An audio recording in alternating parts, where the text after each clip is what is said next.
On Thanksgiving Day, my daughter said to me, "The best gift would be for you to disappear." So that's what I did. I paid off their mortgage, took everything they considered theirs, and flew to Hawaii. But what I left on her desk destroyed them forever. Before we continue, please subscribe to the channel and write in the comments what time it is where you are now. I reached into my jacket pocket, feeling the envelope's edge, still believing that night would end with gratitude. The dining room felt warm. Too warm, maybe. The fireplace crackled behind me, throwing orange light across the table where my family sat finishing their Thanksgiving dinner. Through the window, snow fell on Oak Park in thick, lazy flakes. Inside, the chandelier cast everything in soft yellow, making the scene look like something from a holiday card. Maria's photo watched from the mantel, her smile frozen in better times. I stood, pushing back from the table with more effort than I remembered needing. 65 felt heavier these days. "Fern, honey," my voice came out hopeful. Too hopeful. "I got something for you. Happy Thanksgiving." The envelope passed from my scarred fingers to her smooth ones.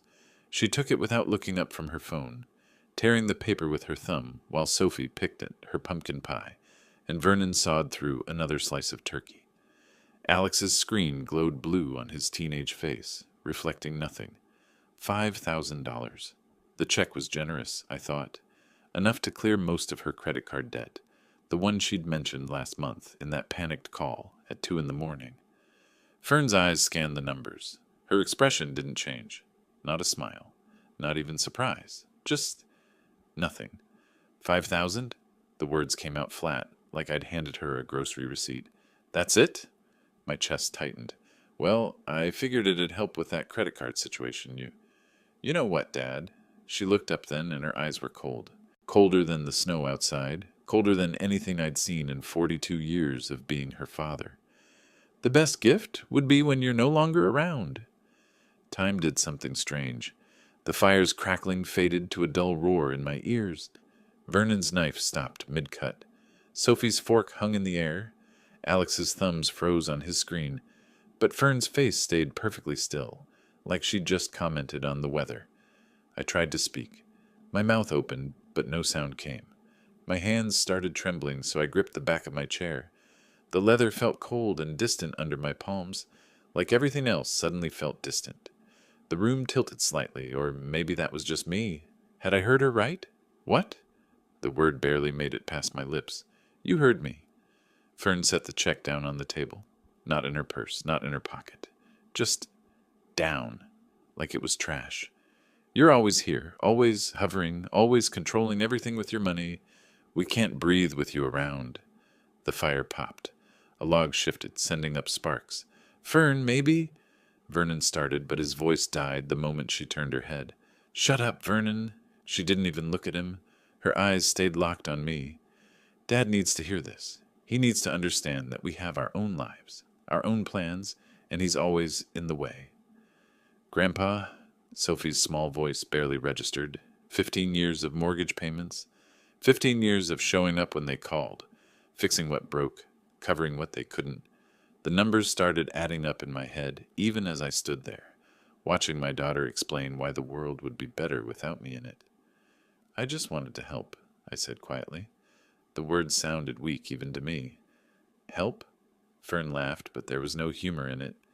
"You wanted to keep us dependent, to make sure we'd always need you, always have to come crawling back for money. Well, congratulations, Dad. It worked. We're stuck." Vernon cut another piece of turkey, his eyes fixed on his plate. Sophie's face crumpled, but she stayed silent. Alex scrolled through his phone like nothing was happening. The check lay on the table between the serving dishes. $5,000 nobody wanted. My hands wouldn't stop shaking. I looked around the table, at Vernon's avoidance, at Sophie's worry, at Alex's indifference, at Fern's cold certainty. They'd all been thinking this. Maybe not all of them, but enough. Long enough for Fern to say it out loud on Thanksgiving, with the turkey still warm and my dead wife's photo watching from across the room. "What did you just say?" My voice came from somewhere far away. "About me being gone?" "I said what I said." Fern crossed her arms. "And you know I'm right. When you're gone, we'll finally be free. The house will be ours. Our money will be ours. Our lives will be ours. The fire crackled.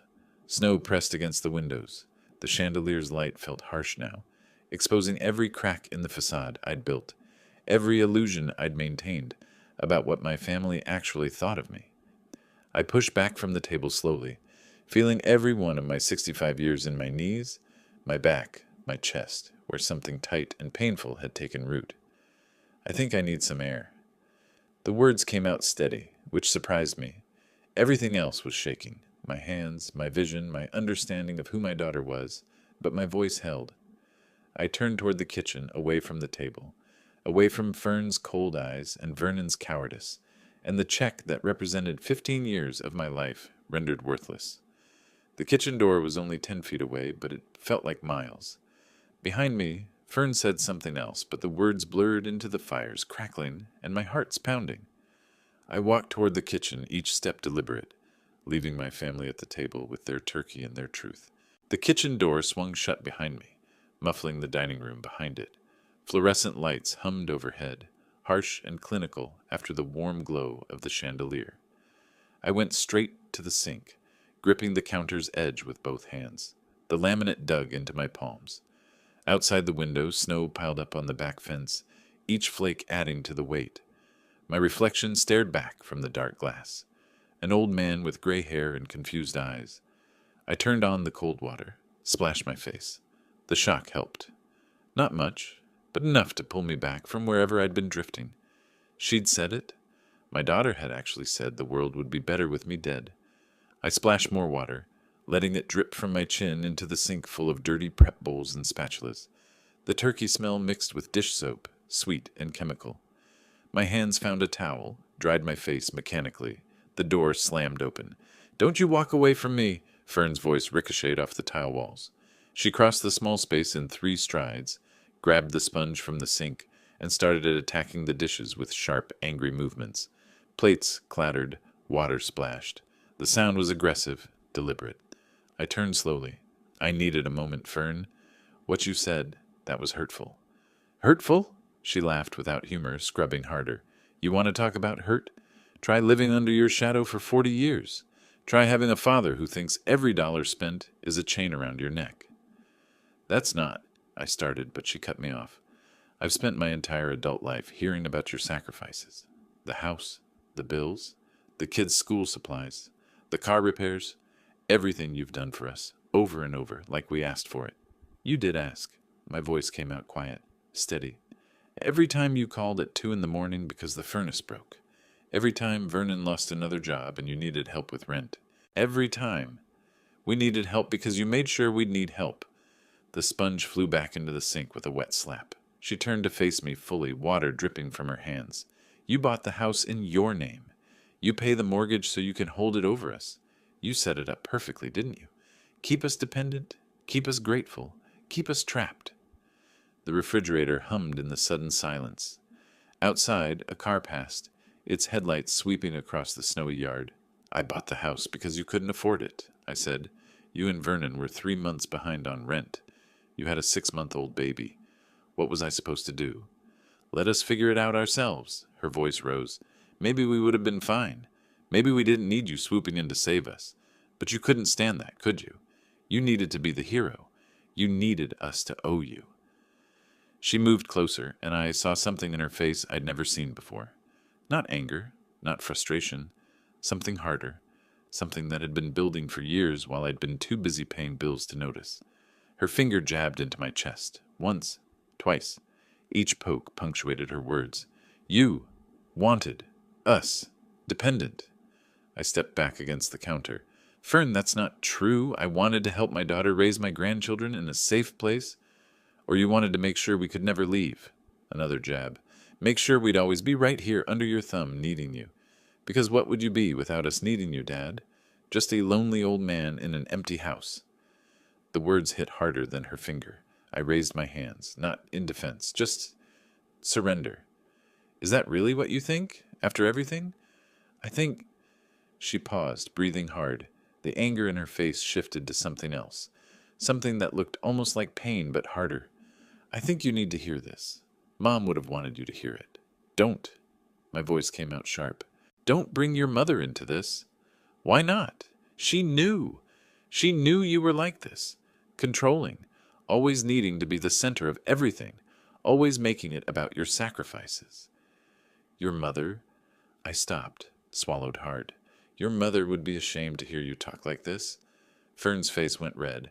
Don't you dare bring Mom into this. She's gone because of the stress you caused. Always working, always absent, always... That's a lie. My voice stayed quiet, but something in it made her pause. That's a lie, and you know it. Your mother had a heart condition. The doctors explained it. You were there. Convenient diagnosis. Fern's arms crossed. Very convenient way to avoid responsibility. The kitchen felt smaller. The fluorescent lights buzzed louder. I could hear my heartbeat in my ears, feel the counter's edge digging into my back. Why are you doing this? I asked. What did I do that was so terrible? Love you. Provide for you. Try to give my grandchildren the stability you never... We want to move. The words came out fast, like she'd been holding them in. Vernon and I. We want to sell the house and move to Arizona. Start fresh. But we can't because it's in your name. Because you'd find a way to stop us. You always do. There it was, the real reason. Not philosophy or feelings or ancient hurts. They wanted the house. They wanted to cash out 15 years of my mortgage payments and disappear to Arizona. I see. The words came out flat, empty. Do you? Do you really see? Fern's voice had shifted from anger to something almost pleading. We're suffocating here, Dad. Vernon can't find work. I'm stuck in retail management. The kids are growing up in your shadow. We need a fresh start, but you won't let us have it. I looked at her, really looked at her. When had my little girl, the one who used to hand me tools in my workshop and call herself my helper, become this stranger? When had help become control in her mind? When had love become manipulation? I'll leave you alone now. I pushed off from the counter, moved toward the doorway that led to the bedroom hall. Yeah, that's right. Her voice followed me, sharp and cutting. Run away like you always do. Can't handle the truth, so you hide, just like with Mom. I stopped at the doorway but didn't turn around. My hand rested on the frame.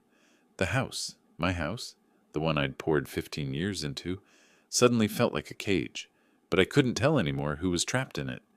I walked into the hallway, leaving Fern alone in the kitchen with the dirty dishes and the cold fluorescent light. I closed the bedroom door behind me and sat in the dark for a long time before turning on the lamp. The rocking chair by the window held me like it always did when sleep wouldn't come. Outside, Chicago wore its winter coat, snow falling past street lamps, occasional headlights cutting through the darkness, the distant wail of a siren somewhere in the city. My reflection ghosted in the window glass, an old man alone with his thoughts. Time moved strangely. I watched the clock on the nightstand crawl from 10 to 11 to midnight. My body ached for sleep, but my mind wouldn't stop replaying. The kitchen, the dining room, Fern's cold eyes saying she wanted me gone. Gone. Dead, really. That's what she meant. When you're no longer around. Not retired in Florida. Not moved to a smaller place. Dead and buried so she could finally have her house, her freedom, her Arizona dream. Near 1 a.m, I stood. My knees protested. Everything protested these days. I crossed to the bookshelf where I kept the things that mattered. Maria's books, my old engineering manuals, and underneath them all, the leather-bound photo album. The leather creaked when I opened it, like it remembered every time I'd sought comfort in these pages.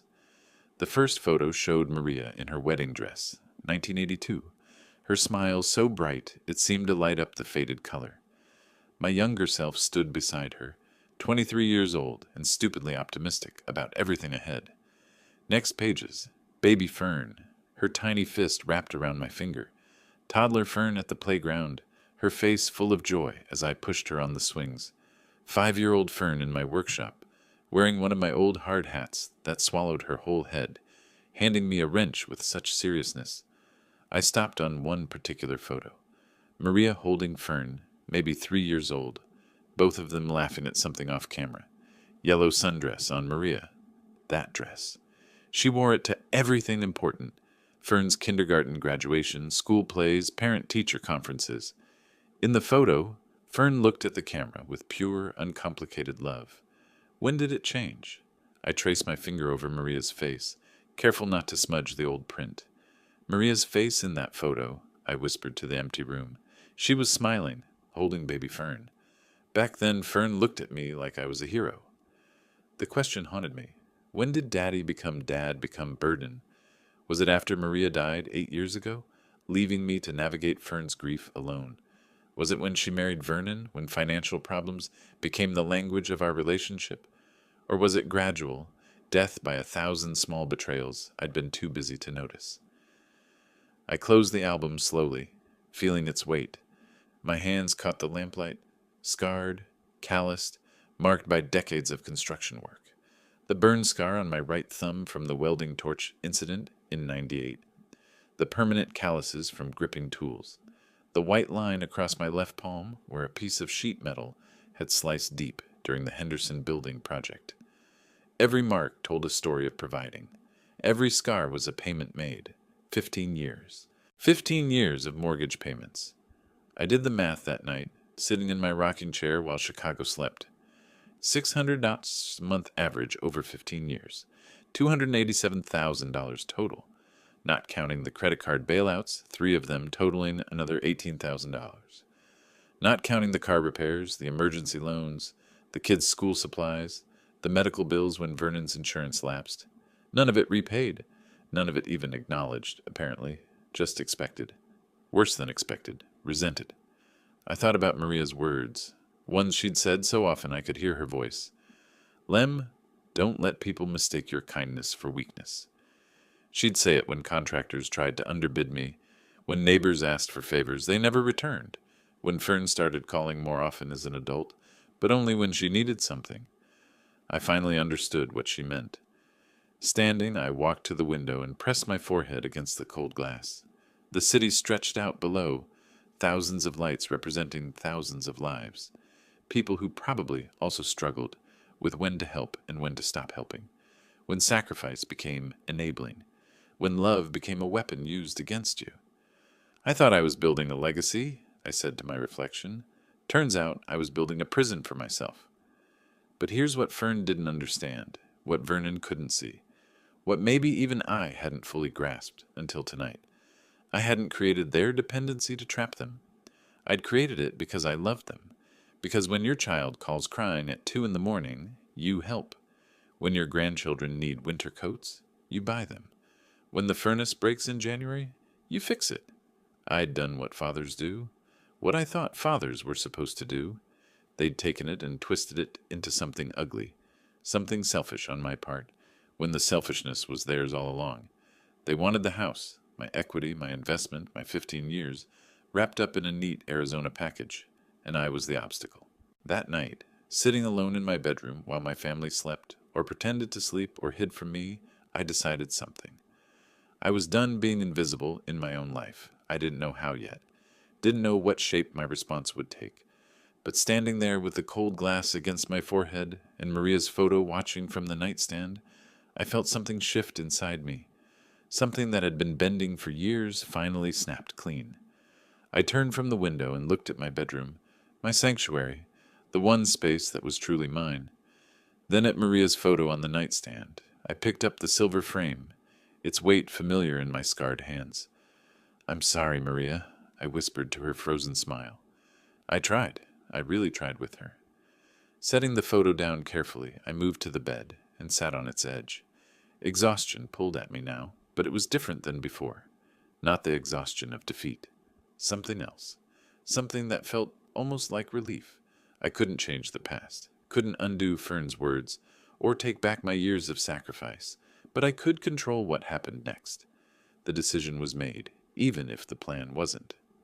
Outside, snow continued falling on Chicago, covering everything in white. Fresh start, clean slate. Maybe that's what I needed too. Not Arizona, something else. Something that would show my daughter exactly what life looked like when I finally, truly, stepped aside. I didn't sleep. When gray morning light finally crept through the window, I was still in the chair, watching the city wake up beneath its blanket of snow. 7 o'clock came without ceremony. My body ached from hours in the rocking chair, but my mind felt sharp, focused in a way it hadn't been in years. Standing took effort, knees protesting, back stiff, but I managed. The hallway stretched quiet and empty before me. No sounds from the other bedrooms. Fern and her family either sleeping late or avoiding me. Both suited me fine. The kitchen held yesterday's ghost, dirty plates still in the sink, the faint smell of turkey gone cold. I ignored it all, went straight to the coffee maker, dumped in grounds without measuring. Strong coffee, the kind that strips paint and keeps construction workers functional through 14-hour shifts. While it brewed, my eyes caught on the cabinet above the refrigerator, the one where I kept important papers. Home documents written on the folders tab in Maria's careful handwriting, back when she managed our filing system. My hand reached up, pulled it down. The folder felt heavier than it should. I set it on the kitchen table, poured coffee so strong it looked like crude oil, and sat. Inside, insurance papers, warranty booklets, old utility bills, and underneath everything, the contract, cream-colored paper gone slightly yellow at the edges, my signature in blue ink, date March 15th, 2010. The numbers swam into focus. Property address, 342 Oak Street, Oak Park. Purchase price, $320,000. Primary owner, Lemuel Gomez. Fern's voice from the kitchen echoed, "It's your house, your name." She was right about that. I stared at that signature, and memory pulled me backward. 14 years. 14 years since that signature. Since the day I'd believed I was helping my daughter build a life. I remembered that day clearly. Spring 2010. Fern had shown up at my old house, the smaller one Maria and I had bought when we first married. Different neighborhood, different life. I'd been 50 then, still working construction full-time, still believing retirement was something distant and manageable. The doorbell had rung just after breakfast. Through the peephole, Fern, tears streaking her face, baby Sophie bundled in her arms against the March cold. "Dad," her voice broke when I opened the door. "Dad, we got rejected." She thrust a letter at me. Chase Bank letterhead. Application denied, in bold across the top. I'd read it standing in my doorway while she cried into Sophie's blanket. Credit score insufficient. Debt-to-income ratio unfavorable. Employment history unstable. "What about Vernon's job?" I'd asked, already knowing the answer. Fern's face crumpled further. "He's between positions right now. The shop laid him off 3 months ago." Between positions. That phrase would become Vernon's permanent state.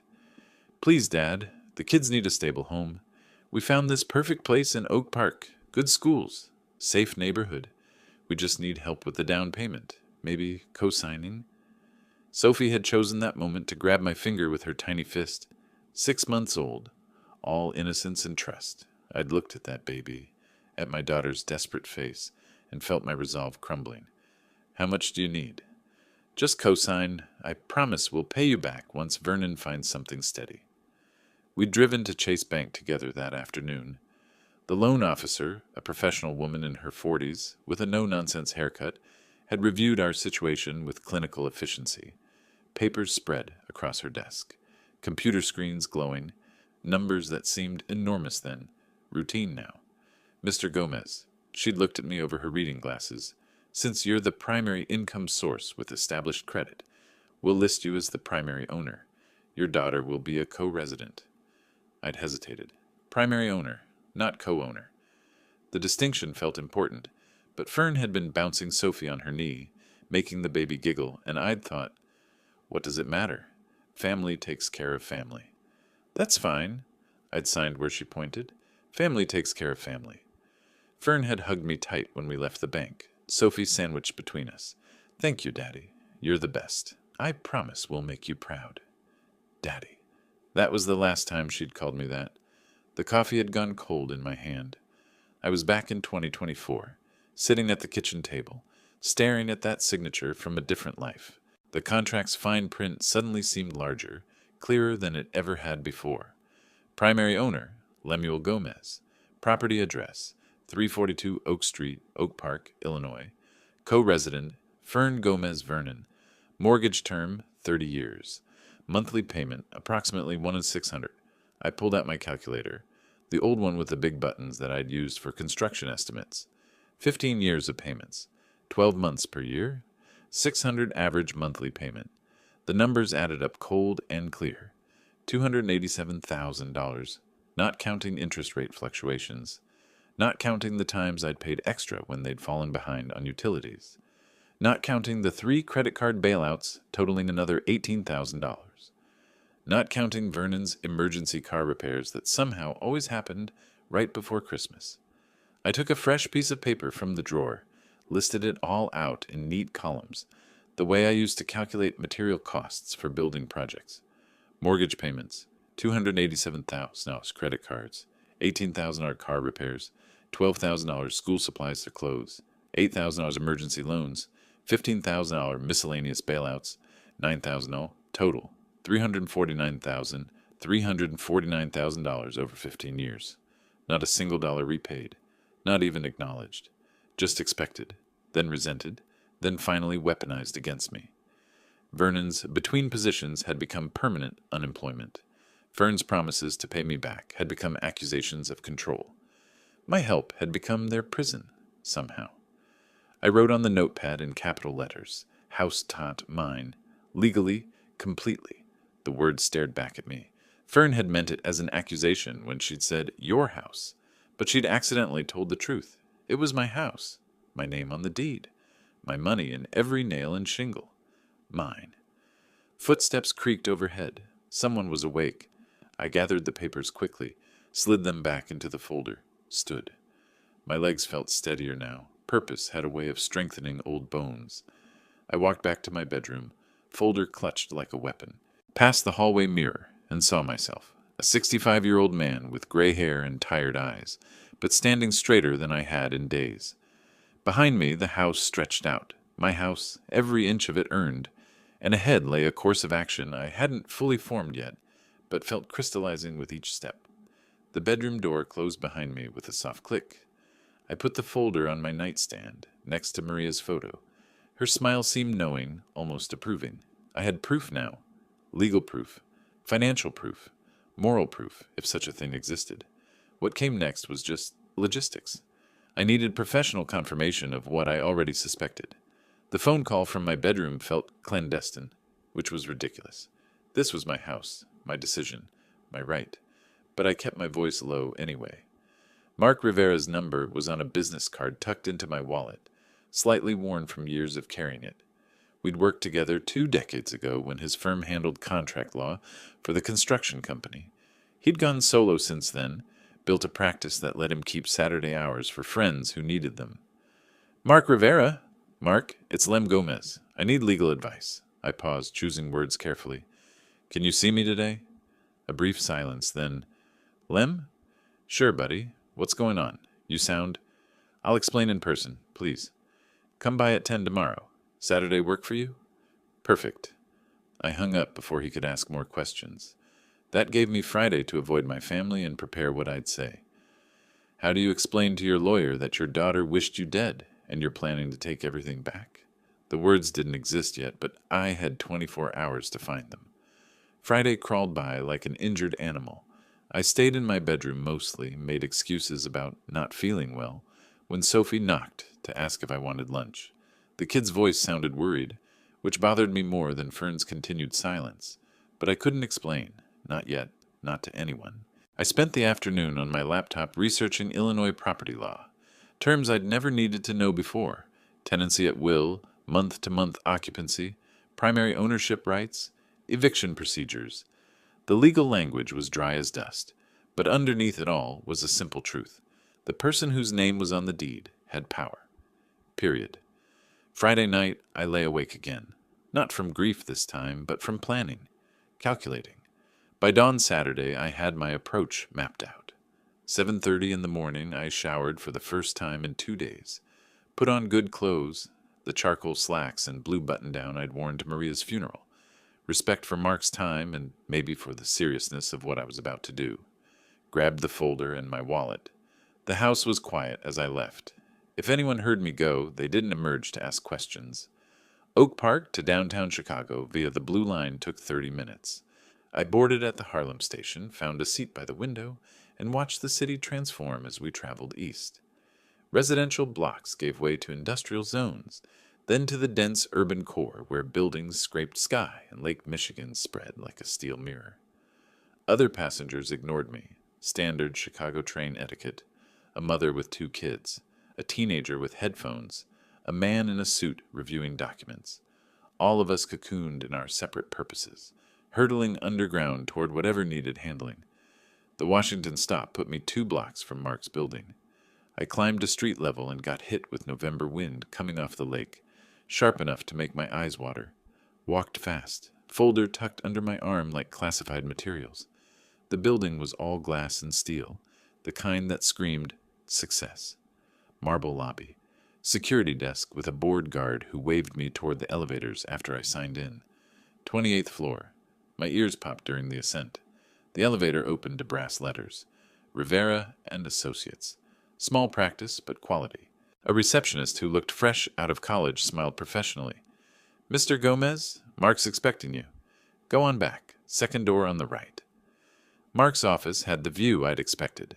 Floor-to-ceiling windows overlooking downtown. Lake Michigan visible in the distance with ice forming along its edges. The man himself stood when I entered, 50 years old, fit from regular gym time, hair going distinguished gray at the temples.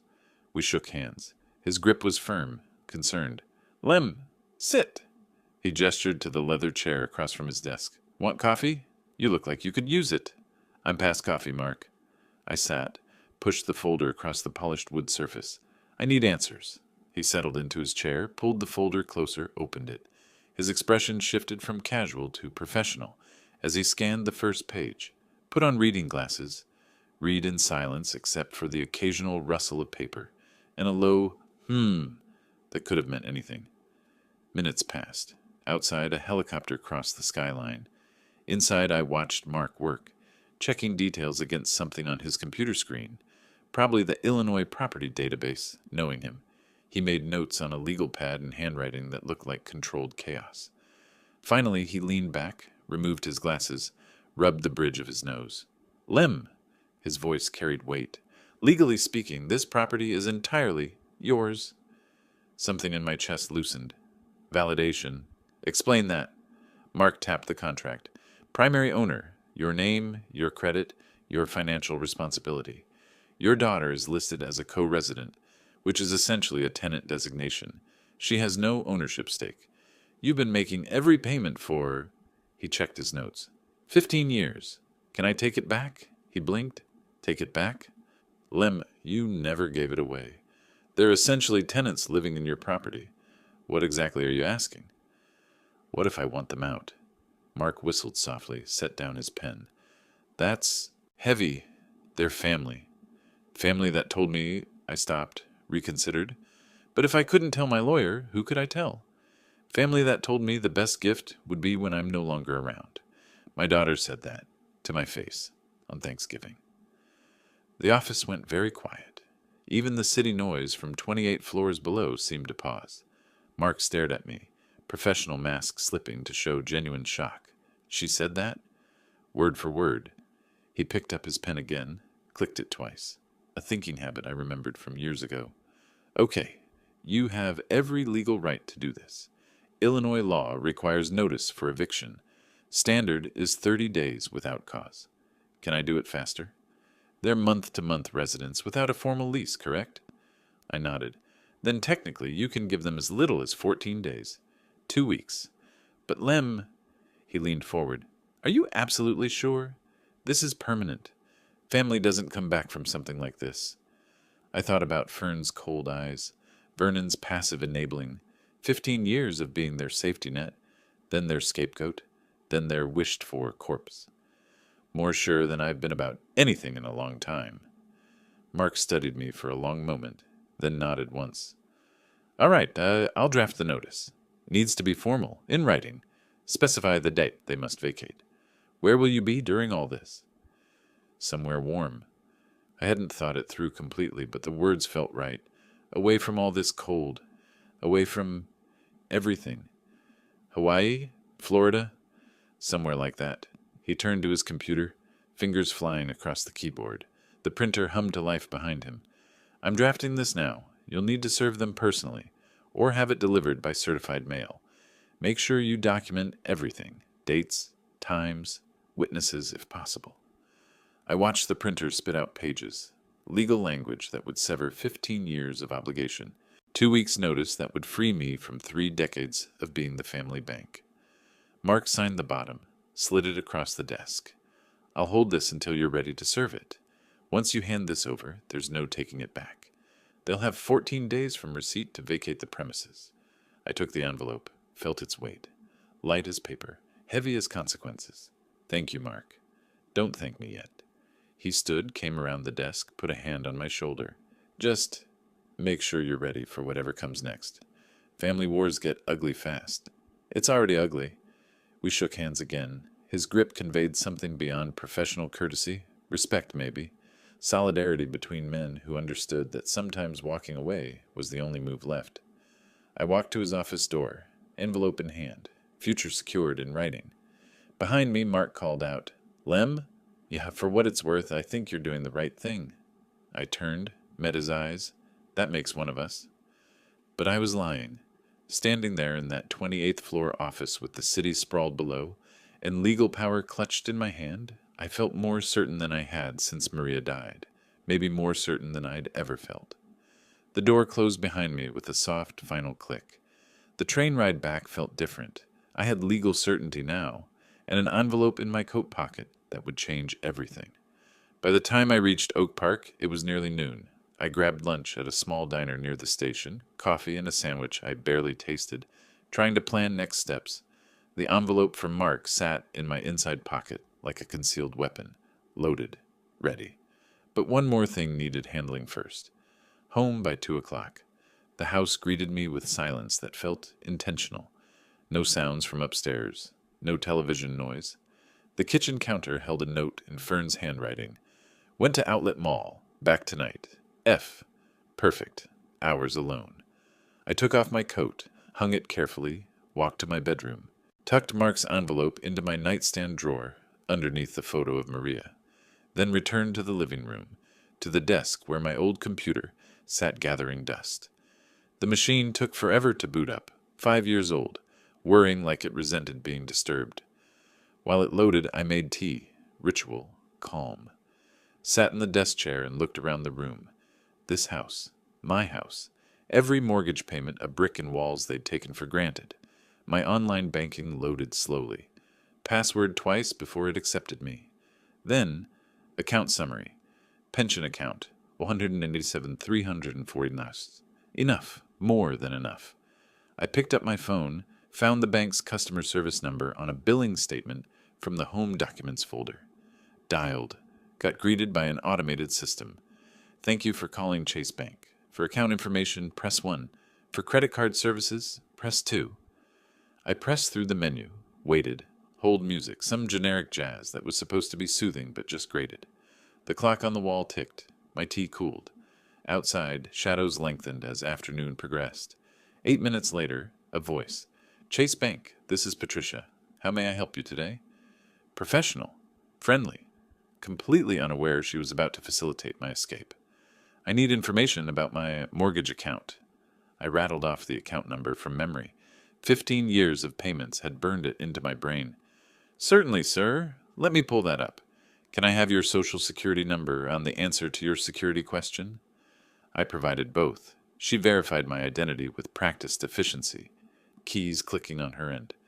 Then, all right, Mr. Gomez, I have your account here. What can I help you with? What's my remaining balance? Your current mortgage balance is $43,127.89. The number hung in the air. 43,000. 15 years of payments, and that's what remained between me and total freedom. I want to pay it off. The words came out steady, decisive. Today, in full. A pause. Oh, wonderful. May I ask the reason for early payoff? Standard script question she probably asked everyone. Personal. Of course, the process is straightforward. Once we receive the funds, it'll take 24 to 48 hours to process completely. You'll receive a satisfaction of mortgage document. More typing. How would you like to make the payment? Online transfer from my pension account. She walked me through it. I opened a second browser window, logged into online banking, navigated to transfers, set it up, from pension account to mortgage account. Amount $43,127 audience. My finger hovered over confirm. This was real money, nearly a quarter of my retirement savings. Once I clicked, there'd be no undoing it. But what was I saving for? To keep paying for a family that wanted me dead? To preserve resources for people who saw me as an obstacle rather than a father? I clicked confirm, authentication screens, security questions, final confirmation, transfer initiated. Funds will be withdrawn immediately and applied to your mortgage account. I've completed the transfer, I told Patricia. Excellent. I can see it processing now.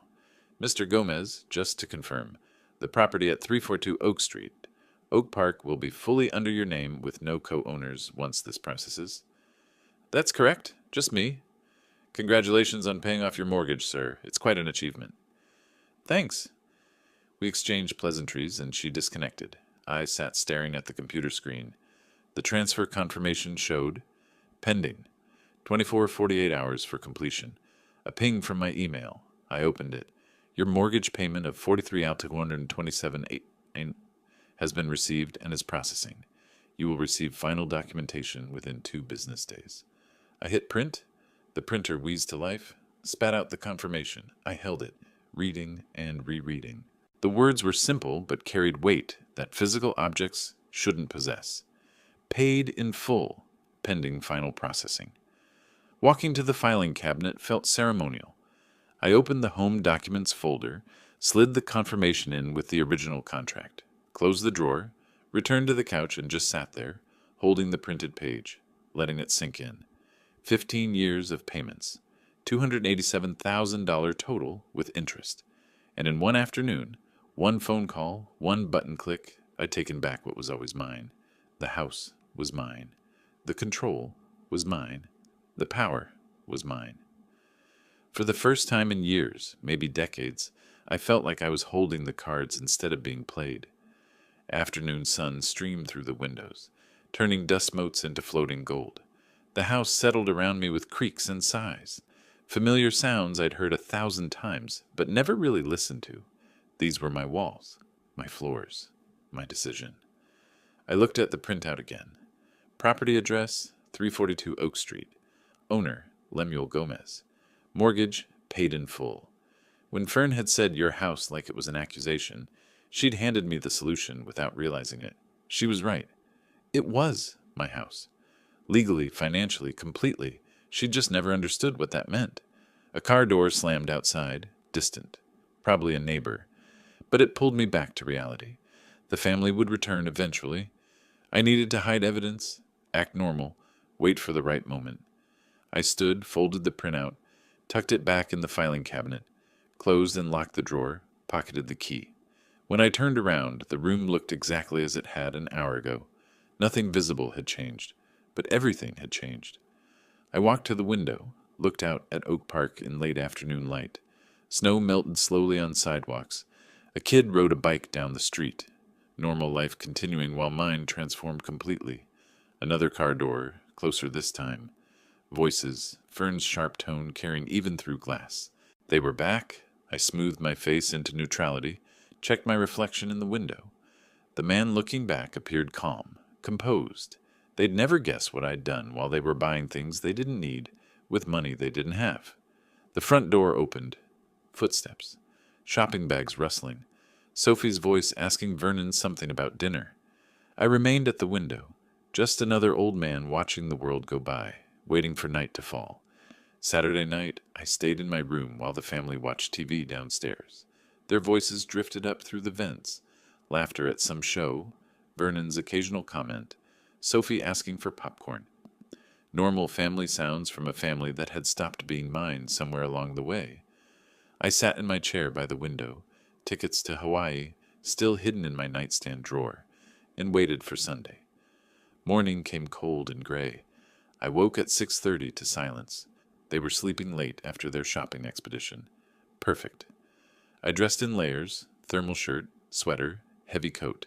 Left a note on the kitchen counter. Going out. L. Nothing more. They didn't deserve explanations anymore. The Red Line train from Oak Park to downtown took 40 minutes. I sat near the back, watching Chicago wake up through dirty windows. Sunday morning riders, a nurse in scrubs heading to a hospital shift, a young couple dressed for brunch, a man my age with a grocery bag. All of us moving through the city with separate purposes, invisible to each other. Michigan Avenue greeted me with December's particular brand of misery. Wind off Lake Michigan cut through my coat like it had a personal grudge. The magnificent mile lived up to its name even in winter.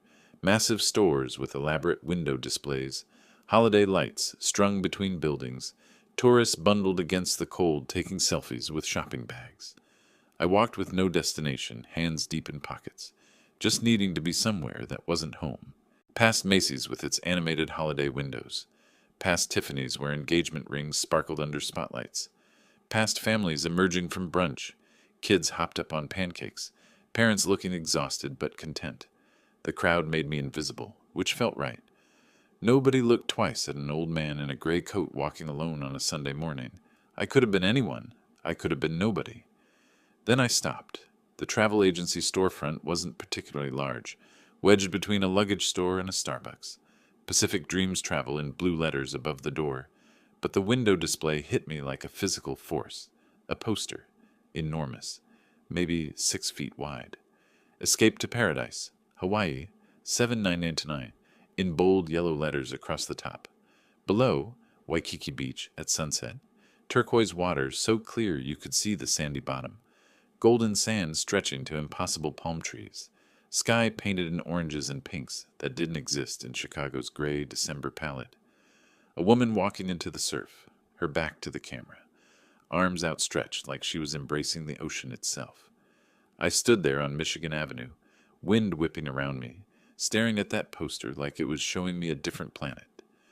My reflection ghosted in the window glass, old man, tired eyes, gray hair, superimposed over tropical paradise. The contrast was almost funny. Almost. When was the last time I did something just for myself? The thought arrived fully formed. No preamble. I couldn't remember. Years? Decades? Everything had been about Fern, about the grandkids, about paying for their lives, while mine remained on hold. Even Maria's death hadn't freed me. I'd just channeled grief into more giving, more sacrifice, more believing that eventually they'd appreciate it. The poster's price tag glowed. $799. I had $143,000 in my pension account. Simple math. 0.55% of my remaining savings for 2 weeks in paradise. Less than a rounding error. Less than one mortgage payment from the 15 years I'd already spent. But something held me back. Was this running away? Was this cowardice? Then I remembered Maria's voice. Not from memory, but from a conversation we'd had 20 years ago, sitting on the back porch of our old house, drinking lemonade on a hot summer evening. "Lem," she'd said, "someday when we retire, let's go to Hawaii. Just us. No obligations, no schedule. Just sun and ocean." We never went. There was always something. Fern needed help. Money was tight. Maria got sick. Always something. "This isn't escape," I said aloud, surprising myself. A passing woman glanced at me, old man talking to himself, and hurried on. "This is what you earn when you finally stop letting people take." The decision crystallized. I pushed open the door. A bell chimed. Inside was warm enough to make my glasses fog. Tropical posters covered every wall. Maui waterfalls, Big Island volcanoes, Kauai cliffs. Steel drum music played softly from hidden speakers. The smell hit me. Coconut air freshener, aggressive but not unpleasant, like the room was trying to convince you that you'd already left winter behind. Behind a desk cluttered with brochures sat a woman in her 30s, dark hair pulled back, professional smile warming when she saw me. "Good morning, looking to escape the cold?" You could say that. I approached the desk, unzipping my coat. "Tell me about Hawaii." Her eyes lit up. Commission radar, probably, but genuine enthusiasm, too. "Our most popular package, 2 weeks on Oahu, beachfront hotel in Waikiki, round-trip flights included. Activities, car rental options, everything you need." She pulled out laminated brochures, spreading them like cards. "When were you thinking? How soon can I leave?" She blinked, fingers pausing over her keyboard. Let me check availability." Typing, eyes scanning the screen. "We have seats available December 3rd. That's Tuesday." 2 days. 2 days from making the decision to being on a plane. The speed felt reckless and perfect. Perfect. Book it. Wonderful. Her professional mask slipped to show genuine surprise. People usually needed to think, consult spouses, check calendars. Solo traveler? Yes, just me. Okay, let me pull up our Oahu packages. More typing, more brochures. She walked me through options. Basic hotel room, $7.99 package. Upgraded beachfront room, add 400. Ocean view suite, add 800. Flight times, early morning or afternoon. Rental car, yes or no. Activities packages. Snorkeling, helicopter tours, dinner cruises. I chose without hesitation. Upgraded room. Morning flight. No rental car. I'd walk or take ride shares. No activity packages. I'd figure it out as I went. She calculated, fingers flying across calculator keys. Total comes to $1,847, including all taxes and fees. That includes round-trip flights, 14 nights at the Hilton Hawaiian Village. That's right on Waikiki Beach. Incredible views. And airport transfers. I handed her my credit card, not the pension account, keeping that separate, pristine. The card disappeared into the machine. She made small talk while it processed. Weather in Hawaii. Perfect always. Best restaurants. Endless options. Things to do. Beach. Mostly beach. Really beach is the point. The receipt printer churned. She handed me papers. Boarding passes, hotel confirmation, a glossy folder labeled Your Hawaiian Adventure. Tickets for Tuesday morning, 9 a.m. departure from O'Hare. Arriving Honolulu, 12:30 p.m. local time. Celebrating something special? She asked, stapling documents together. I looked at her, young, optimistic, probably went to Hawaii herself once and never stopped talking about it. How could I explain that I'd spent 15 years paying someone else's mortgage, that my daughter wished me dead, that I'd finally decided to stop being a doormat and start being a person? You could say that. I smiled. First genuine smile in days. A new beginning. Her answering smile was warm, uncomplicated. Well, congratulations. You're going to love it. The ocean is like nothing else. I left the agency holding my papers like they were sacred documents. The bell chimed behind me. Outside, December wind tried to rip the folder from my hands, but I held tight. 2 weeks. Waikiki Beach. Sun and ocean and no responsibilities. No Fern, no Vernon, no guilt. I stood on Michigan Avenue, Christmas lights twinkling overhead, shoppers flowing around me like water around a stone, and felt something I hadn't felt since before Maria died. Anticipation. Not dread, not obligation, not weary resignation. Actual anticipation for something good coming toward me. The tickets confirmed. December 3rd, 7 a.m. check-in. 48 hours from now, I'd be on a plane heading west, leaving everything behind. I started walking back toward the red line, folder tucked inside my coat against the wind. Chicago's cold couldn't touch me anymore. I was already somewhere warmer. Sunday evening, I avoided dinner, stayed in my room with my tickets spread on the bed, like treasure maps. Monday morning, Fern left for work at 8. I heard her car start, listened until the sound faded. Vernon's voice drifted from downstairs, taking the kids to Sky Zone, back by 6. By 4 p.m., I had the house to myself. The kitchen felt different in the late afternoon light, golden December sun slanting through windows, making everything look warmer than it was. I sat at the table where we'd eaten Thanksgiving dinner, barely a week ago, where Fern had handed me my death wish, wrapped in casual cruelty. Blank paper, blue pen, deep breath. Dear Fern, I crossed it out. Too soft, too familiar. This wasn't a letter from a father. This was a legal notification from a property owner. Fern and Vernon. Better, formal. Both names, both responsible. By the time you read this, I'll be gone. Not gone the way you... Stopped. Too emotional. Too much explanation. They didn't deserve my reasoning. Just facts. I crumpled the paper. Started again. The second attempt was worse. Too angry, too detailed about every betrayal. The third was too cold, almost cruel. I wasn't trying to hurt them, just establish boundaries they should have recognized years ago. Fourth attempt. I wrote slowly, weighing each word like it was evidence in court, because it was, in a way. This note would be read, reread, probably shown to lawyers or friends, or posted online in some desperate bid for sympathy. Every word needed to be defensible. When I finished, I read it aloud to the empty kitchen. Fern and Vernon, by the time you read this, I'll be gone. Not gone the way you wished on Thanksgiving, but gone from your life in a different way. I've paid off the mortgage. The house at 342 Oak Street, Oak Park, is now entirely in my name. You'll find the proof attached. You have 14 days from today, December 2nd, 2024, to vacate the property. I'll return on December 17th. If you're still here, I'll proceed with legal eviction. This isn't cruelty. This is consequences. You wanted me gone.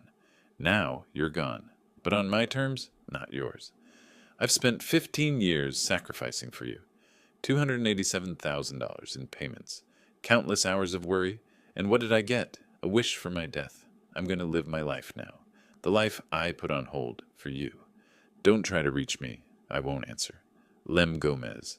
I read it 3 times. Every word felt right. Cold, maybe, but fair. The hardest part had been getting the tone right. Not angry, not sad, just done, complete, final. I thought about adding something softer. A line about hoping they'd learn from this. A mention of Sophie and Alex, how I'd miss them. But why? They wouldn't appreciate it. Fern would twist any softness into leverage for manipulation. This was perfect. Surgical. Clean. I went to the file cabinet in the living room, unlocked it with the key I kept on my keychain, found the mortgage satisfaction document, paid in full, stamped in red across the top, folded it carefully, returned to the kitchen, folded the note around the document. Both fit perfectly into a large manila envelope from the drawer. Sealed it, wrote on the outside in black marker, Fern and Vernon, read immediately. Now for placement. The counter? Too easy to overlook. The fridge? They might not see it until morning. I needed somewhere central, unavoidable, where they'd encounter it the moment they entered. My eyes landed on the crystal vase in the center of the table. Wedding gift from Maria's family. Heavy cut glass that caught light and threw rainbow prisms across the walls. Maria had loved that vase. She'd placed it there 20 years ago, kept it filled with fresh flowers every week until she got too sick. I lifted the vase carefully, placed the envelope underneath, lowered the vase back down. Its weight pinned the envelope perfectly. They'd have to move Maria's legacy to see their consequence. The symbolism wasn't lost on me. Stood back, checked from the doorway. Impossible to miss. The envelope's corner stuck out from under the vase like a flag. Anyone entering the kitchen would see it immediately. Perfect. My bedroom felt like a departure lounge. I pulled the old blue Samsonite from the closet, scarred from decades of use, still serviceable. Laid it open on the bed. Packing felt ceremonial, each item chosen deliberately. Swim trunks, bought 3 years ago for a pool party I never attended. 3 Hawaiian shirts still in their packaging, bought on impulse, never worn. Too casual for an engineer's life. Shorts, sandals, sunscreen SPF 50, sunglasses, a paperback, Lonesome Dove. 800 pages I'd always meant to read but never had time. Everything folded precisely, corners aligned, no wasted space. Old construction habit, efficient packing, maximum utility, minimum bulk. The suitcase zipped closed with a satisfying sound. Finality. I set it by the bedroom door, ready for tomorrow's 5 a.m. departure. Phone next. I changed the voicemail message. I'm away. Don't call. I'll contact you when I'm ready. Practiced it twice before recording. Not if I'm ready. When. Keeping control. The decision to reconnect would be mine, on my timeline. Set the alarm, 5 a.m. Check the Uber app. Ride to O'Hare, scheduled for 5:45 a.m. Confirmed. Check the tickets. United Flight 1204. O'Hare to Honolulu. Departure 9 p.m. Gate C24. Check-in opens at 7 a.m. 2 hours was plenty. Everything ready. I sat on the edge of the bed, looking at my packed suitcase, thinking about the envelope waiting in the kitchen. Tomorrow morning, Fern would come downstairs to make coffee. She'd see the crystal vase, see the envelope, lift the vase with irritation at something blocking the table's center. Then she'd read it. I tried to imagine her face. The shock, the disbelief, the rage, the panic when she realized this wasn't negotiable, wasn't fixable with tears or promises or manipulation. I'd spent so long being afraid of her disappointment, her anger, her judgment. Now I felt nothing. Not satisfaction, not revenge, not even sadness. Just a clean, clear sense of boundaries finally drawn. The window showed darkness, falling. 5:30 p.m. Vernon and the kids would be home soon. I heard his car in the driveway, doors slamming, kids' voices as they entered through the front door. Sophie calling something about dinner. Vernon's response lost in the general noise. I stayed in my room. Didn't go down. Let them wonder where I was, if I was even home. Tomorrow morning they'd have their answer. Tomorrow morning everything changed. I looked at Maria's photo on my nightstand, her smile captured 3 decades ago, forever young, forever knowing. I hope you understand, I whispered. I tried. I really tried with her. But trying had limits, even for a father, even for family. I turned off the lamp, lay on top of the covers, fully dressed minus shoes. Tomorrow required an early start, but sleep felt impossible. Too much adrenaline, too much anticipation, too much of everything I'd bottled up for 15 years finally finding release. The house settled into its evening routine around me. Television sounds from downstairs, kids arguing about something, Vernon's ineffective attempts to mediate. Normal family sounds from a family I was about to leave behind. In 12 hours, I'd be gone. In 14 hours, they'd know. In 16 hours, I'd be 35,000 feet over America, heading toward an ocean that had waited decades for me to finally arrive. The alarm pierced darkness at 5 a.m. I silenced it immediately. Old construction habit, waking on first ring to avoid disturbing others.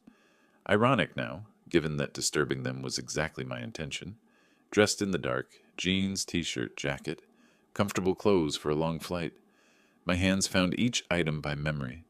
The house breathed around me, old wood settling, furnace clicking on, that particular silence of pre-dawn when everyone sleeps. I took my suitcase from where it waited by the door, paused at the threshold, listening.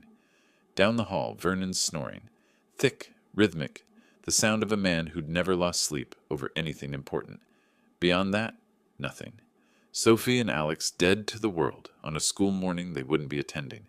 Fern silent in whatever dreams she had. The stairs creaked despite my care. 3rd step, 7th step, 10th. I knew exactly which ones sang and avoided them anyway. Old habit, sneaking out for early work shifts without waking Maria. Now sneaking out for freedom. Kitchen doorway, I stopped. The crystal vase caught ambient light from the street, throwing faint prisms across the table. The envelope underneath remained undiscovered, waiting like a landmine. One more sleep cycle separated Fern from detonation. I could have left it somewhere else. Could have texted after landing.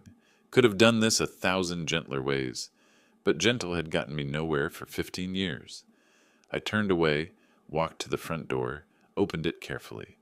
Cold December air hit my face. Sharp, clarifying, real.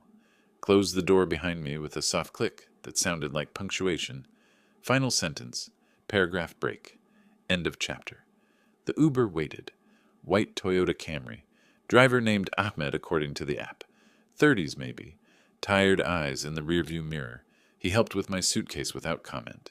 Another early airport run. Nothing special about me. Terminal 3, United? Yes. We pulled away from 342 Oak Street.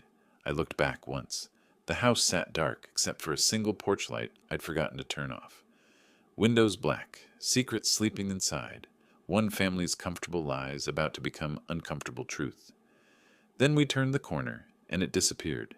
I-90 at 5:45 a.m. on a Tuesday, eerily empty. Occasional semi-hauling goods somewhere. Early shift workers, other airport runs. We flew east, headlights cutting through darkness. Downtown Chicago's skyline visible in the distance.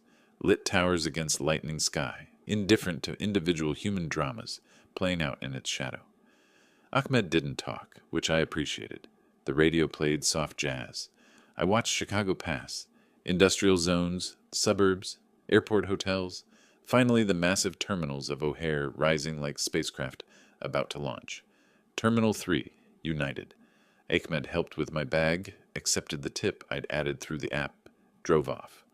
I stood for a moment on the curb, watching other travelers flow into the terminal. Families, business people, that particular energy of 6:30 a.m. departures. Inside, chaos disguised as order. Check-in kiosks beeped, screens directing people through electronic steps. I touched the screen, entered my confirmation number, watched my boarding pass print, seat 17A, window. Perfect. Bag drop swallowed my suitcase on a conveyor belt, tagged for Honolulu. Watching it disappear felt symbolic, my old life traveling ahead of me, waiting to be unpacked in paradise. Security line moved fast this early. Shoes off, belt off, laptop out, except I didn't have a laptop. Just a carry-on with book, sunscreen, wallet, phone. Walked through the metal detector. No beep. No secondary screening. Just another traveler among thousands. Gate C-24. I arrived at 7:15. Ridiculously early for a 9 a.m. flight. Bought overpriced coffee, $6.50 for burnt airport brew, and sat in an uncomfortable chair designed to prevent sleeping. Watched other passengers gather. A young couple, probably honeymoon. A family with 3 kids, already wired at 7 a.m. Business travelers in suits pecking at laptops. Solo travelers like me, though most looked purposeful, where I felt, what? Liberated? Escaped? Reborn? All of the above. My phone sat silent in my pocket. 8 a.m. came. 8:15. 8:25. 8:32. It started. First vibration, Fern Mobile on the screen. I watched it buzz, let it go to voicemail. 8:33. Again. Ignored. 8:34. 8:35. 8:37. Continuous. Relentless. Desperate. I placed the phone face down on my thigh. Couldn't see the screen, but felt each vibration like a heartbeat. Other passengers glanced at the insistent buzzing. Annoying, that guy who doesn't answer his phone. 8:40. 12 missed calls. I sipped coffee. It was terrible. I sipped again. 8:45. Voicemail notifications stacked up. I didn't listen. Didn't need to. Could imagine perfectly. Shock giving way to anger, giving way to panic. The whole cycle Fern ran whenever life refused to bend to her will. 8:50. Another call. I stared at the phone, watching Fern Mobile flash with each ring. Debated. Letting it ring made a point, but so did answering once, showing her I was calm while she was chaos, showing her that her distress didn't move me anymore. 8:55, she called again. I answered, "What is this, Dad?" Her voice came through so loud that I had to hold the phone away from my ear. Nearby passengers looked over. That guy causing a scene. I lowered the volume, pressed the phone back to my ear. "You found the note. Good.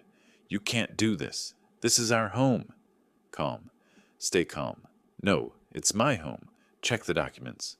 "You're kicking us out?" Hysteria creeping into her voice. "Where are we supposed to go?" "Not my problem. You have 14 days. "This is insane. You're being cruel." "I'm being fair. You wanted me gone. Now you're gone." "Dad, please." Her tone shifted, tears entering. The manipulation playbook, page 1. "Rage doesn't work. Try pleading. Please, we can talk about this. We talked on Thanksgiving. You said the best gift is my death. I'm giving you a different gift. A lesson." Background noise. Vernon's voice muffled. "Let me talk to him." I spoke before he could get the phone. "Vernon, find a job. You've had 15 years. "Where are you going?" Fern back on, voice breaking. "Come back. We need to talk about this." "Somewhere you'll never find me." A pause. In that pause, I heard everything. Her realization that this was real, that I wasn't negotiating, that her usual tactics wouldn't work, that for the first time in her adult life, Daddy wasn't going to fix it. "Goodbye, Fern." I ended the call, powered off the phone completely, not just silent, but off. The screen went black, dead, silent, perfect. Set it on the chair beside me and picked up my coffee. Cold now, but I drank it anyway. The PA system crackled. "United Flight 1204 to Honolulu will begin boarding in approximately 5 minutes. Zone 1 passengers may line up at this time." I stood, stretched. 65-year-old joints protested the uncomfortable chair, but nothing hurt that sunshine wouldn't fix. Took my carry-on, moved to the boarding area. Around me, families gathered children. Couples checked tickets. Business travelers finished last-minute emails. The gate agent appeared behind the counter, professional smile in place, ready to facilitate 300 people's journeys west. "Thank you for your patience. We'll now begin boarding United Flight 1204 to Honolulu. Zone 1 passengers, welcome aboard." I was Zone 2, so I waited. Watched Zone 1 file through. First class, premium economy. those who'd paid extra or traveled enough to earn privileges. They disappeared down the jetway toward the plane. Zone 2 passengers. Welcome aboard. I scanned my boarding pass. Beep. Approved. Walked down the jetway, that familiar industrial tunnel, connecting terminal to aircraft. The plane appeared ahead. Boeing 777. Big enough for the long Pacific crossing. Entered through door 2L. Flight attendant smiled. Welcome aboard. 17A is on your left, about halfway back. Found it. Window seat, emergency exit row, extra legroom. Perfect. Stowed my carry-on overhead. Sat. Buckled in. A couple claimed 17B and 17C, older, 60s maybe, dressed in matching Hawaiian shirts, honeymooners at 65. She caught me looking, smiled. First time to Hawaii? In a way, yes. Oh, you'll love it. We're celebrating our 40th anniversary. Hawaii is magical. I smiled politely, turned to the window. Didn't want conversation, didn't want to explain that I was celebrating too, just a different kind of anniversary. The death of obligation, the birth of boundaries. The plane filled. Families, couples, solo travelers, everyone pursuing their version of paradise. Overhead bins slammed shut. Flight attendants walked the aisle checking seatbelts, stowing bags, delivering safety spiels nobody listened to. Then, the sound I'd been waiting for, the cabin door closing, heavy, mechanical. Final. That sound meant commitment. No more boarding, no more getting off. We were sealed in this metal tube until Hawaii. PA system. Flight attendants, prepare for departure. The plane lurched backward, pushed by a tug we couldn't see. Began the slow taxi toward the runway. I watched through the window, terminals sliding past, other planes queuing, ground crew in reflective vests directing traffic. The captain's voice, "Ladies and gentlemen, we're number 3 for takeoff. Flight time to Honolulu is approximately 9 hours. We'll be cruising at 39,000 feet. Weather in Honolulu is 82 degrees and sunny." 82 degrees, sunny. The opposite of everything I was leaving behind. The plane turned onto the runway. Stopped. Engines spooled up. That rising whine that meant power building, physics preparing to defy gravity. Then, acceleration. Pushed back into my seat by forces I could feel but not fight. The runway lights blurred past, faster, faster. That moment of uncertainty when the plane was committed but not yet airborne. Then, lift. Smooth and sure. The wheels left pavement.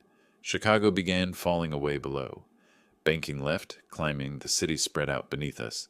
Grid of streets, frozen Lake Michigan catching morning sun. Tiny cars on highways. The dense downtown core where I'd made my escape plan real. All of it shrinking, becoming abstract, becoming past. At 35,000 feet, the plane leveled. Seatbelt sign dinged off. Around me, passengers relaxed, reclined seats, pulled out books or tablets or closed eyes for sleep. I opened Lonesome Dove, ran my fingers across the first page. Started reading. The prose was dense. Western, nothing like my life.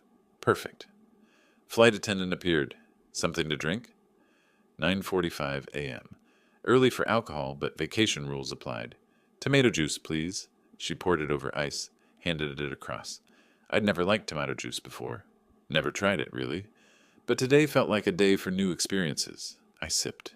Tangy. Salty. Strange, but not unpleasant. Below, Chicago had disappeared into clouds. Somewhere down there, Fern was panicking. Vernon was useless. Sophie and Alex were confused. Mark was probably fielding a desperate call, asking if there was some legal way to stop this. And I was here, 35,000 feet up, reading a book, drinking tomato juice, heading toward an ocean that had waited 65 years for me to finally arrive. I turned the page and kept reading. The plane began its descent 3 hours later. Through the window, Hawaii emerged from endless blue, volcanic mountains draped in green, white beaches tracing dark rock, water so turquoise it looked artificial. Landing felt like entering a different atmosphere. The cabin door opened and tropical air rushed in. Warm, humid, heavy with the scent of flowers I couldn't name. After Chicago's December bite, it felt like breathing for the first time. Baggage claim moved slowly. I didn't care. A hotel representative waited at arrivals holding a sign. Hilton Hawaiian Village. She placed a lei around my neck. Plumeria, sweet enough to make me dizzy. Aloha! Welcome to paradise. Aloha! The word felt strange in my mouth. It's good to be here. The shuttle driver loaded my suitcase, chattering about weather and beaches and luau's. I nodded, only half listening, watching Waikiki unfold through the windows. Palm trees lined streets. The ocean appeared between buildings, glimpses of impossible blue. Tourists in bright shirts walked slowly, no Chicago urgency visible anywhere. Check-in took 20 minutes. The lobby had no walls, just pillars supporting a roof, open to gardens and ocean beyond. Koi swam in ponds. Children laughed somewhere. Everything moved slower, softer, like time itself had relaxed. Room 1247, 12th floor. I rode the elevator with a honeymooning couple who couldn't stop touching each other. They got off at 11. I continued up, alone with my thoughts and my suitcase and this strange lightness in my chest. The room was simple. Bed, desk, balcony. I dropped my bag and went straight to the sliding glass door. Opened it. Stepped out. The ocean spread before me. Waikiki Beach curved golden in both directions.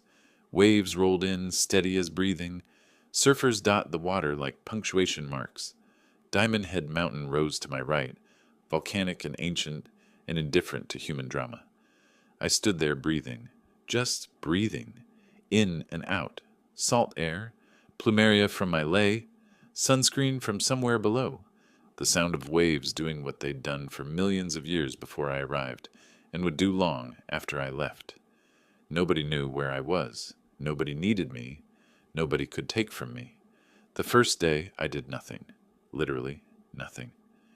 Changed into shorts. My legs were pale, shockingly white after years of Chicago winters and construction sites that required long pants. Walked to the beach barefoot, hot sand burning until I reached the water's edge, where it turned cool and firm. Rented a chair and umbrella from a cheerful kid who called me Uncle. Lay down, closed my eyes. The ocean provided its soundtrack, waves breaking, rhythm older than humanity, children's laughter, distant music from a hotel bar, a jet ski buzzing somewhere, birds I couldn't identify making calls I'd never heard. I dozed, woke, dozed again, lost track of time completely. My phone stayed in the room, still powered off. No one could reach me. The freedom of that felt physical, like removing a heavy backpack after a long hike. When the sun started setting, I walked back to my room, showered, ordered room service, ate on my balcony watching the ocean turn from blue to gold to gray, slept for 10 hours straight. The next morning I tried surfing. The instructor's name was Jake, 25 maybe, tan like he'd been born that way, enthusiasm radiating off him like heat. A small group gathered on the beach. Me, 2 college girls, a family with a teenage son. First time surfing, bro? First time doing anything just for fun in 15 years. Jake paused, board under his arm, reading my face. Whoa, heavy. Well, let's get you on that board. On sand, it looked easy. Paddle, pop-up, balance. Jake demonstrated with the grace of someone who'd done this 10,000 times. The college girls giggled. The teenager looked bored. I focused, trying to remember the movements. In the water, everything changed. The board wobbled. Waves I'd thought were gentle became powerful forces. I paddled. Jake shouted, "Pop up!" and I tried. My feet slipped. I fell face first into salt water. Came up sputtering, nose burning. Jake laughed, not meanly, just delighted. Again, I tried. Fell. Tried. Fell. My arms ached. Water went up my nose 3 more times. The college girls were already standing on their boards, squealing with success. The teenager managed 2 seconds before wiping out spectacularly. Then somehow I got it. Popped up. Feet found balance. The board glided forward. 3 seconds, maybe 4, and I was surfing. Actually surfing. Then I fell, but I was laughing. I'm too old for this. Jake paddled over, grinning. Nah, man, you're never too old to try. I tried 8 more times. Managed to stand twice. Laughed every single time I fell. When the lesson ended, my arms felt like jelly, and my face hurt from smiling, and I couldn't remember the last time I'd laughed that hard at my own failure. That afternoon, sore muscles forced me to nap. I didn't fight it. Day 3, I hiked Diamond Head. Woke early to beat the heat. Took an Uber to the trailhead. The path climbed steeply, switchbacks and stairs and tunnels carved through volcanic rock. Sweat poured down my back. My legs burned. Other hikers passed me, young couples, families with energetic kids. I kept going, slower but steady. The summit opened up like a revelation. 360 degrees of view, ocean stretching to infinity, Waikiki tiny below, mountains marching into distant haze. Wind whipped up from the crater, cool and clean. I stood at the railing, breathing hard, feeling my heart pound, and felt more alive than I had in years. Tourists took selfies. A family asked me to photograph them. I obliged, handed back their phone. Nobody knew my story. To them, I was just another old guy hiking a mountain. Perfect. Descent was easier. At the bottom, I bought shave ice from a truck. Rainbow-flavored, artificially sweet, tongue-freezing cold. The best thing I'd ever tasted. The days blurred into rhythm. Farmer's market. Bought fresh pineapple, juice running down my chin, sticky and sweet. Poke bowl for lunch. Raw ahi tuna with soy and sesame, tasting like the ocean itself. Afternoon, beach chair, book, dozing. Evening, Mai Tai at sunset, rum strong enough to warm my chest, watching the sky turn impossible colors. One evening, a luau, fire dancers spinning flames, hula dancers telling stories with their hands, ukulele music floating over the audience. I sat next to a retired couple, Tom and Linda from California, 70s, holding hands like teenagers. "Are you here with family?" Linda asked during intermission. "No, just me. First solo trip." Tom nodded approvingly. "Good for you. We've been coming here for 20 years. Best decision we ever made." "I should have done this sooner." Linda patted my arm. "Better late than never, honey." Another day I did nothing again. Found a palm tree near my hotel, spread a towel, opened Lonesome Dove, read 50 pages, dozed, woke to find a hermit crab investigating my book. Laughed. The crab scuttled away, offended. No one needed me. No one called. No one took from me. On day 7, I rented a kayak. Single person, bright yellow. Paddled out past the reef where the water deepened from turquoise to navy. The bottom disappeared beneath me. Fish darted below, silver flashes in crystalline water. My arms ached, but it was a good ache, earned through choice rather than obligation. I stopped paddling, let the current drift me, floated, stared at the sky. A pelican landed nearby, regarding me with one yellow eye before diving for fish. I laughed. This bird had no idea who I was. Didn't know about mortgages or ungrateful daughters or 15 years of sacrifice.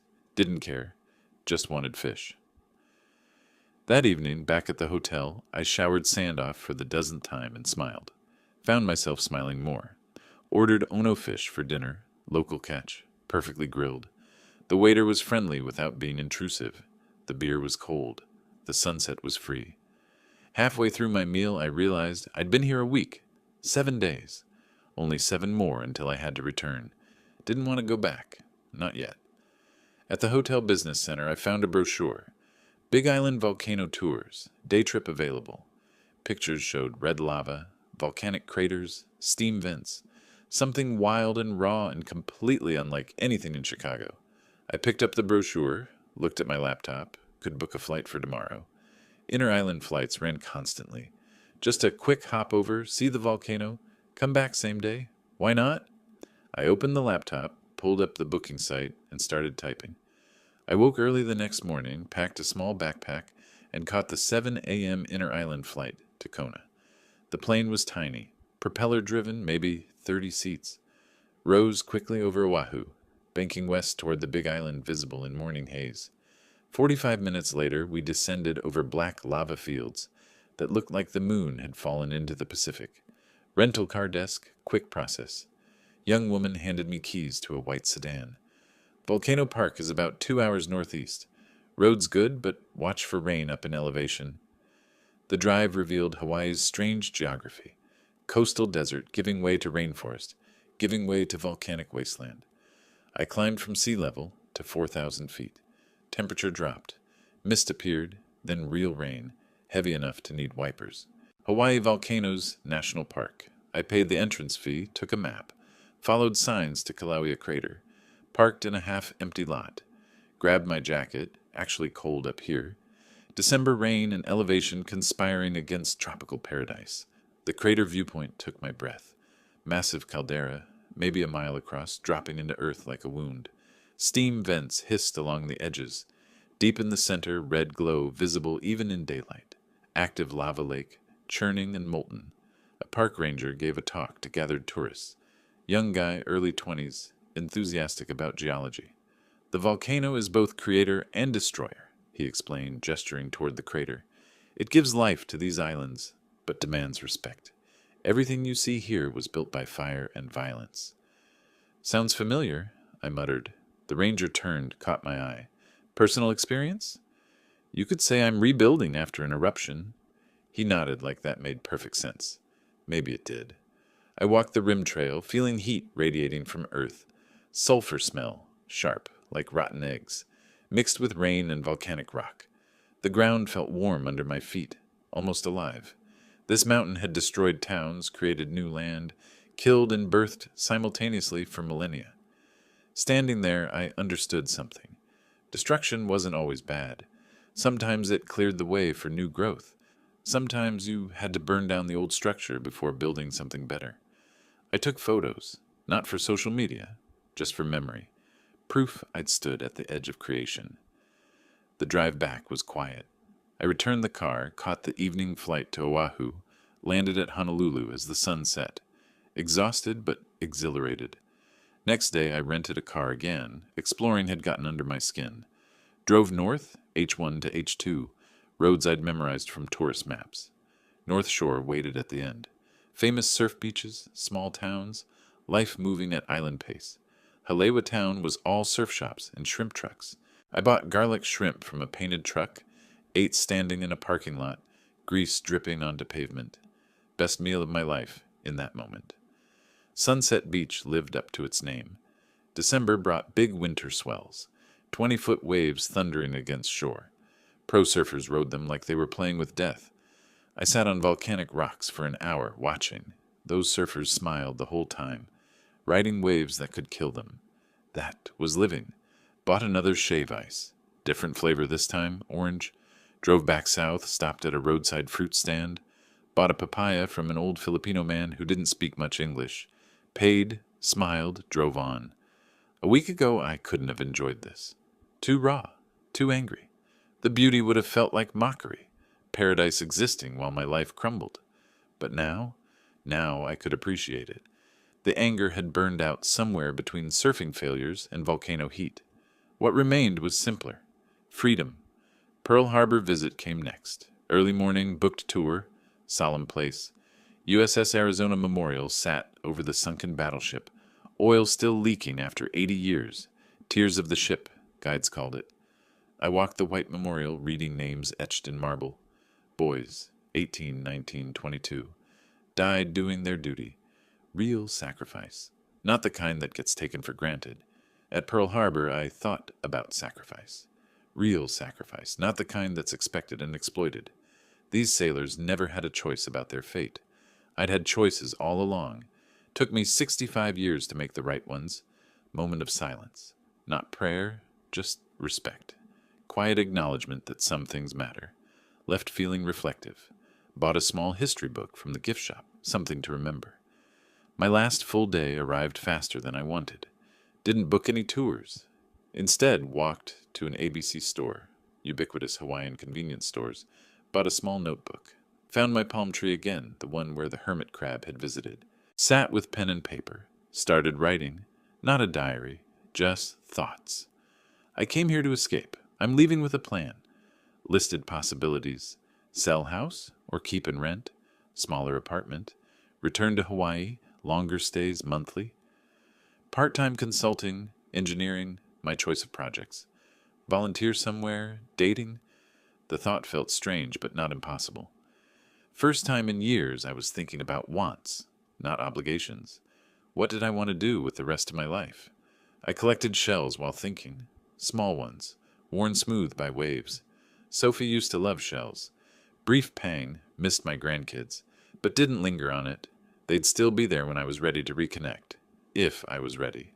Packing day came with mixed feelings. Left the lei on the bed, couldn't take fresh flowers through customs. Folded clothes that smelled like sunscreen and salt. Room checkout. Last walk on the beach. Evening at the hotel bar. Ordered local beer, Kona Brewing. something light and tropical. Bartender wiped glasses, friendly smile. Heading home? Yeah, but it'll be different now. He nodded like he'd heard similar statements from every tourist. Always is. Hawaii changes people. My last night's splurge, oceanfront restaurant outside the hotel. Tablecloth, real silverware, menu with no prices visible. I ordered lobster tail, celebrated myself. The waiter brought it with drawn butter, lemon garnish that looked too pretty to eat. Last night in paradise? He asked, setting down the plate. Yeah, heading back to reality tomorrow. He studied my face. You look different than when you arrived. More relaxed. I feel different. Thank you. Come back soon, yeah? I will. I meant it. I promised myself that. The sunset that night was blood red, violent and beautiful. Orange bled into red, bled into purple. Tourists took photos everywhere, trying to capture something that couldn't be captured. I just watched. Didn't check the time. Let the sky perform. Tomorrow I'd go back to Chicago. But I wouldn't go back to the old life. 2 weeks. That's all it took to remember who I was before I became just Fern's dad. I was Lem, 65 years old, an engineer who built things, a man who deserved respect. Back in my room, I set the alarm for 4 a.m. Early flight, packed everything except tomorrow's clothes, lay on the bed with windows open, ocean sounds drifting in. Couldn't sleep. Not from anxiety, from anticipation. Tomorrow would answer the question that had been lurking since I left. Did they actually move out, or would I return to confrontation and complications? Part of me didn't care. I'd handle whatever I found. The house was mine legally, emotionally, every way that mattered. If they hadn't left, Mark had the paperwork ready. If they had left, I'd figure out next steps. But lying there in the dark, listening to waves that had carried me through 2 weeks of healing, I felt ready. More than ready. Excited even. The old Lem would have been terrified, would have called ahead to check, to apologize, to smooth things over, would have found a way to make it his fault. The new Lem? The one who'd surfed and hiked and floated alone in the Pacific? That Lem could handle anything. An hour before the alarm, I gave up on sleep. Just lay there listening to the ocean, watching the sky lighten from black to gray to pink. One more Hawaiian sunrise. Then home. But home was different now. Home was possibility, not prison. Home was mine. The alarm went off at 4. I'd been awake for an hour already, watching dawn creep across the Pacific one last time. Shower, dress, jeans and jacket. Had to prepare for Chicago's December. The clothes felt heavy after 2 weeks in shorts. My suitcase zipped closed around Hawaiian shirts that still smelled like coconut sunscreen and possibility. Hotel checkout at 5. The front desk clerk looked half asleep, but smiled. Mahalo for staying with us. Mahalo for everything. Airport shuttle in darkness. Honolulu waking up around me. Delivery trucks. Early workers. The city's quiet hours before tourists filled the streets. At the airport, one last blast of plumeria-scented air before entering the terminal's recycled atmosphere. The flight left at 8. 9 hours later, after reading, sleeping, thinking, we descended into O'Hare. 6 p.m. Chicago time, but my body thought it was noon. Through the window, the city spread out in winter darkness. Gray, cold, familiar. Culture shock hit at baggage claim. Everyone bundled in heavy coats, moving fast, faces set in that Chicago grimace against cold. Nobody smiled. The urgency felt aggressive after Hawaii's languid pace. I took a taxi instead of Uber, wanted the anonymity, the time to think. The driver was mercifully quiet, just drove while I watched the city pass.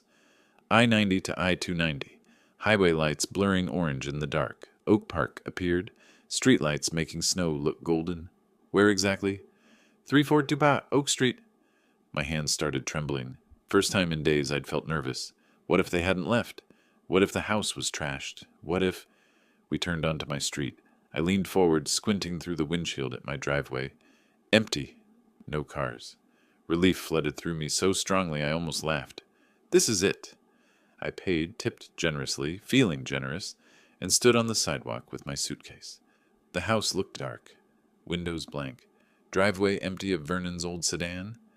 I walked to the front door, key in hand. It turned smoothly. Door opened. I reached for the light switch. The living room was empty. Her couch, gone. Her side tables, gone. The big flat-screen TV she'd insisted they needed, gone. Only my recliner remained, the one Maria had bought me for my 50th birthday, sitting alone in the middle of the empty room like an island. I walked through slowly, turning on lights. Kitchen, her table gone. My small two-person table remained against the wall. Refrigerator hummed. On its door, held by a magnet, a note. I pulled it off, read it aloud to the empty kitchen. Dad, you won. We're gone. I hope you're happy. But don't expect us to ever forgive you. You chose money over family. Fern stood there holding it, read it again, then laughed, short, bitter sound that echoed in the empty room. Money over family? I said to nobody. No, Fern, I chose myself over being used. Ripped the note in half, dropped both pieces in the trash can. They landed with a satisfying flutter. Continued the tour. Master bedroom. My bed, my dresser, untouched. Guest room where they'd slept. Completely empty. Carpet showed rectangular marks, where furniture had pressed for years. Kids' rooms. Bare walls, empty closets. Nothing left but dust bunnies in corners. Bathroom. Their toiletries gone. My shaving kit exactly where I'd left it. I sat on the stairs between floors, taking it in. The house echoed when I moved.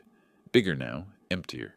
Cleaner somehow, like a weight had been lifted from the walls themselves. Stood, walked around opening windows, all of them.